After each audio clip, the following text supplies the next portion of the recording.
días. Buenos días, ¿cómo está? Un gusto siempre estar acá en este medio de comunicación y un saludo para todos los oyentes. Bienvenido siempre. Sí, quisiera consultarle, abogado, esta restricción que se está dando en el país o esta posibilidad de decirle presente el carnet de vacunación, restringir ciertos actos públicos. ¿Esto está dentro de la normativa jurídica válida, abogado, o no? Pues no, eh, para nada. El COE está excediendo totalmente sus atribuciones, está actuando desde mi punto de vista de forma inconstitucional, no tiene la atribución de restringir derechos.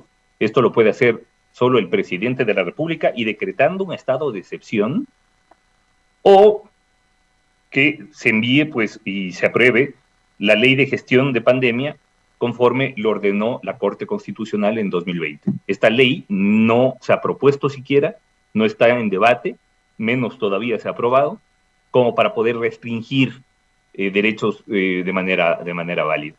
El COE es una mera entidad administrativa que no puede decir, que no puede disponer la restricción de derechos, que de acuerdo a la Constitución solo se lo podría hacer a través de una ley orgánica. ¿Y qué hacemos frente a esta inconstitucionalidad? Bueno, va a tocar acudir a los jueces, que son los que tienen que resolver si esta actuación ha sido adecuada o no, y ante la Corte Constitucional para que resuelva si es constitucional o no lo que está haciendo el COE. Mientras tanto, ¿qué hacemos? Bueno, es decir, mientras tanto, hay que accionar judicialmente de manera inmediata. Yo, por ejemplo, si yo tuviera un restaurante o una discoteca y resulta que veo restringidos mis derechos por esto, yo ya habría presentado un pedido de medida cautelar que tiene que ser resuelto ahí, inmediatamente. Ahora, los derechos de la vida del ser humano como tal no permitiría que los ecuatorianos nos acojamos dadas las circunstancias independientemente de lo jurídico.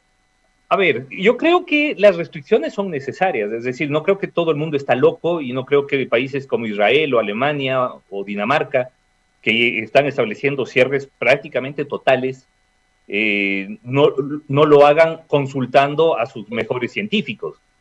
El problema es que las cosas hay que hacerlas jurídicamente bien, porque de lo contrario sería una actuación totalmente arbitraria y que se la justificaría por motivos superiores, digamos, por razón de protección de la vida y de la salud de las personas.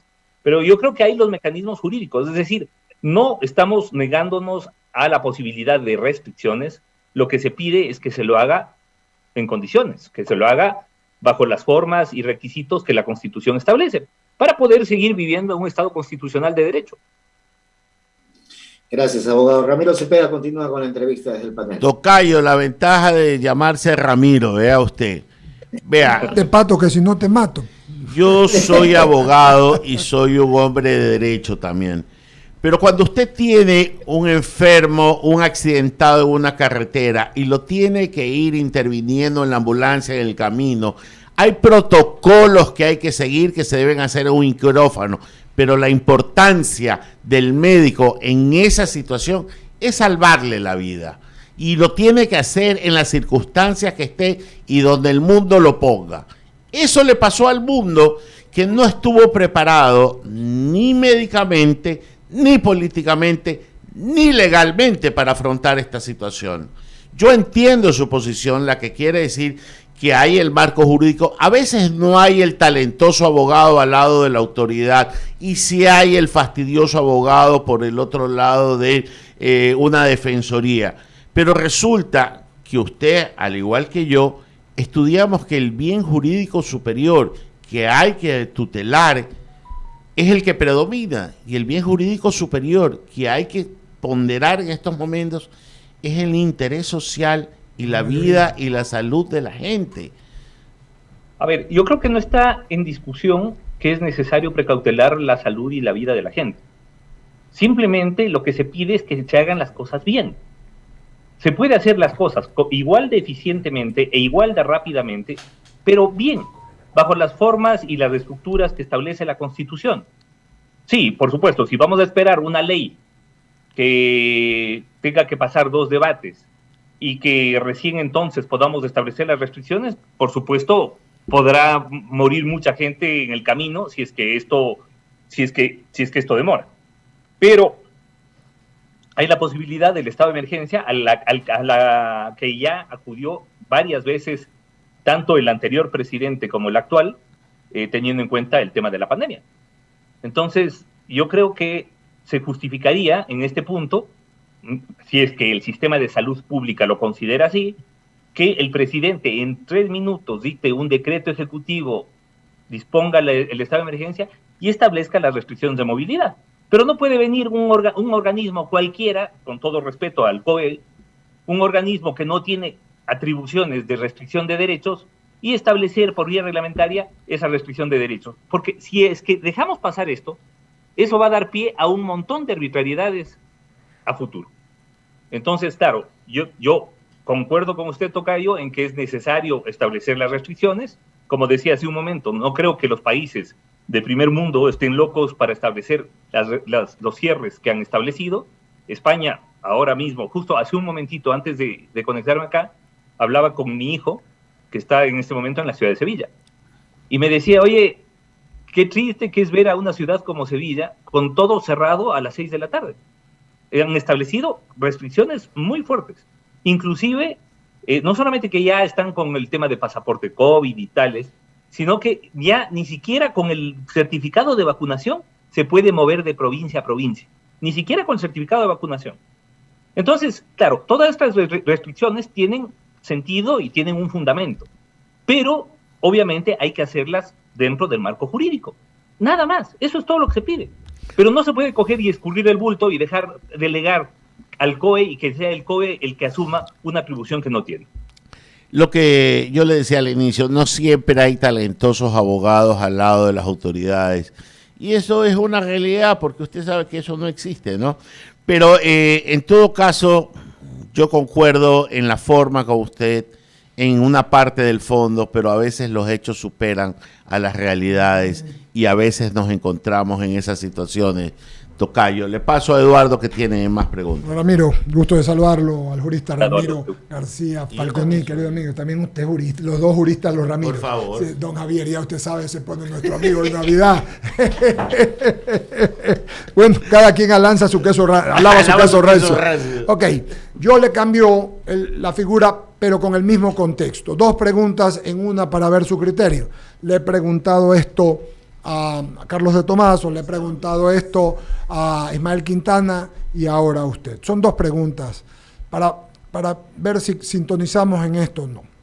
La una, viene acá una persona que no se ha vacunado, dándole el derecho de los que no se quieren vacunar al que quiera. Pero si esa persona no se ha vacunado, debe de decirnos que no está vacunada, ¿verdad? Para nosotros tomar en consideración si puede estar en esta cabina donde estamos 7 personas, de las 5 estamos vacunadas y una está recién con la 3ª dosis, una recién terminó la 2ª y una todavía no le toca. Ok, pero viene y producto de eso se enferma alguno de nosotros y le transmitimos a una persona que tenga vulnerabilidad en casa y esa persona muere. Y esta persona nos lo dijo, no. ¿Es eso, Ramiro, una especie de asesinato no intencional? ¿No decirlo? Una especie homicidio. Sí, o lesión culposa. Bueno, esto ya se debatió en Europa. ¿Hasta dónde puede conllevar responsabilidad penal la no vacunación? Y yo creo que eso sería una interpretación jurídica excesiva. Yo creo que a quienes no se vacunan se debe establecer ciertas medidas, pero ya ir al ámbito penal pues ya resultaría un poco autoritario, digámoslo así, es decir, no compatible con el Estado constitucional de derecho. Okay. Quien no se vacuna, sí. sin duda, conlleva un riesgo social y es necesario que se tomen ciertas medidas como las que se están disponiendo. Por ejemplo, que no pueda ingresar a establecimientos públicos. que no puede ingresar a espectáculos públicos. Hay una cantidad de restricciones que, por ejemplo, en Europa ya se han establecido respecto de los no vacunados, inclusive de los niños, y no hablamos solamente de la vacunación del COVID. No, los niños, por ejemplo, en Francia, que no tienen las vacunas completas, no pueden ir a la escuela, así de sencillo, así de simple. ¿Por qué? Porque conllevan un riesgo. O sea, por eso decía yo, Ramiro, tienen que anunciar, ¿sabes qué? O entrar, o no es mala idea decirle, ¿sabes qué? Tienes que enseñar el carnet, es verdad, ¿no? Tienes razón. Por eso, tiene usted razón. Lo que pasa es que aquí debería haber un poco de colaboración también del sector privado. Claro. Entonces, un restaurante, por ejemplo, o un cine, o una discoteca, un debería teatro, exigir el carnet de vacunación, al menos en digital, para poder ingresar. Okay. Porque, al contrario, no entra. Estaría no solamente poniéndose en riesgo a los usuarios, a los clientes, sino poniéndose en riesgo el propio negocio, porque el momento en que una discoteca se establece que una discoteca se ha convertido en un foco de contagio, simplemente la van a clausurar y no va a ir nadie. Entonces, yo creo que es necesario concientizar a los dueños de los locales, a los dueños de los negocios, de que es una estrategia a perder el querer recibir a los clientes de manera indiscriminada, sin seleccionar el tema de la vacunación. Segunda pregunta para pasarle a Alberto, y es rápida, y también tiene que ver con este tema. El otro día leí que un organismo decía que estaba mal que se tomen fotos o que hayan cámaras que identifiquen por el tema de seguridad las caras de las personas, pensando en que se van a poner algunas, sobre todo en los buses, acá en la Metrovía, ya en el Troll, para identificar si hay un delincuente o alguna persona, cualquiera que sea, ¿no? Cualquiera que haya cometido, y esto se cruza con la policía, se cruza con la información, con un delincuente. ¿Le parece que eso es ir contra las libertades cuando el bien común es primero? Y a ver, este también es un tema muy amplio y que da para montones de debates. Hay diferentes visiones. Las visiones más autoritarias, por ejemplo, la china o la rusa, han dicho, no, a ver, lo primero es la seguridad, por lo tanto, vamos a poner cámaras en todo lado con identificación facial. Las visiones más restrictivas, más garantistas de derechos, han dicho que esto conlleva una vulneración clara del derecho de las personas a la intimidad, que incluye el poder caminar por las calles sin tener una vigilancia permanente, una suerte de gran hermano. Es decir, esto que estamos viviendo con las nuevas tecnologías es un poco la representación de lo que Orwell describe en su 1984, ¿no? Sí. Es una sociedad orwelliana, y en donde, además, mientras más nos vigilan, más seguros nos sentimos. Y eso es grave, porque, claro, resulta que quien nos vigila es el Estado. Y la pregunta es, bueno, ¿quién controla al Estado? ¿Quién controla lo que se va a hacer con toda esa data? Entonces, claro, estamos viviendo una suerte de gran hermano y además apelamos a la seguridad ciudadana y al bien común como argumento para esa mega vigilancia que sin duda es lesiva desde mi punto de vista de los ámbitos de intimidad personal. Alberto Quintana sigue con Ramiro García. Por supuesto que sí. Solamente una cosita, estimado doctor, porque con seguridad capaz que ya no vamos a poder en este 2021 volver a conversar. Tal vez sea la última entrevista del año, por supuesto, del año, me refiero a aquello. Entonces, yo aspiro que me sigan invitando. Por supuesto que sí. Pero caramba, usted sabe que es gratamente invitado. Así es, querido amigo.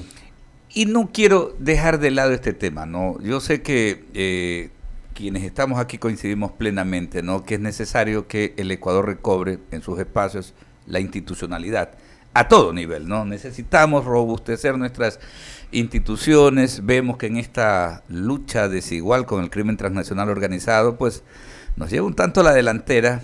No tenemos como Estado respuestas contundentes, duras, precisamente por aquello, por la falta de institucionalidad. Con todas estas denuncias que se derivaron, de acuerdo pues a las declaraciones que le dio al medio digital, al medio Primicias, el señor embajador de los Estados Unidos.